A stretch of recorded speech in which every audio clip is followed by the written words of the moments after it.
Здравствуйте, смотрите в сегодняшнем выпуске. Президент Туркменистана поздравил соотечественников с Международным днем защиты детей. В Туркменистане приступают к подготовке госбюджета на 2025 год. В западном регионе Туркменистана открылся центр отдыха для детей и другие новости.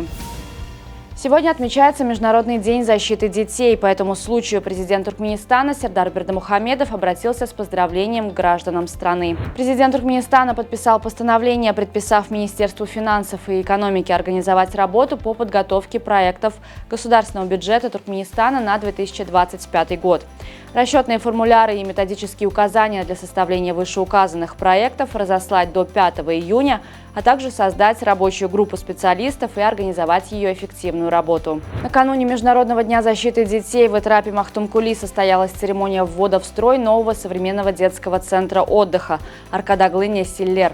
Как известно, по результатам ежегодно проводимого традиционного конкурса Этрап Махтумкули Балканского вилаята стал победителем 2022 года и был награжден денежной премией в размере $1 миллиона США.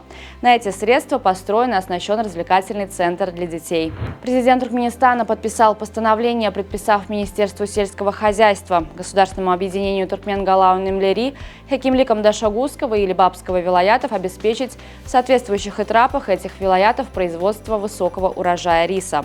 Также в соответствии с документом, начиная с урожая 2024 года, повышена государственная закупочная цена на рис. Научно-практическая конференция по случаю Всемирного дня окружающей среды состоится в Ашхабаде 5 июня. В предстоящем форуме под названием «Туркменистан. Родина экологического благополучия» предусматривается участие руководителей и специалистов АПК и соответствующих структур. В режиме цифровой связи подключатся и зарубежные участники. Культовые бейсболки с логотипом Нью-Йорк Янкис, которые носили все в 90-х, снова в моде. Бренд New Era перевыпустил свою легендарную модель, и теперь ее можно увидеть на головах многих знаменитостей. Среди них модели Джиджи Хадид, Кендалл Дженнер и Хейли Бибер, а также певицы Риhanna и Дуа Липа. Погружение в любимое занятие не только приносит удовольствие, но и благотворно влияет на здоровье. К такому выводу пришла Мириан Мосинг, доцент кафедры генетики и поведения Каролинского института в Швеции. Она отметила, что люди с энтузиазмом, отдающиеся какому-либо делу, чаще испытывают состояние потока. Это состояние характеризуется полной концентрацией внимания, поглощенностью процессом и ощущением безграничных возможностей. Сегодня в теннисном комплексе Ашхабадского олимпийского городка пройдет детский теннисный фестиваль, посвященный Международному дню защиты детей. Запланирована церемония вручения сертификата Азиатской федерации тенниса об объявлении олимпийского городка Ашхабада учебно-тренировочным центром азиатского региона. Боксерский поединок между бывшим абсолютным чемпионом мира американцем Майком Тайсоном и соотечественником, блогером Джейком Полом перенесен.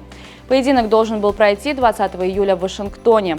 Новая дата боя будет объявлена до 7 июня. Планируется, что бой пройдет позже, в 2024 году.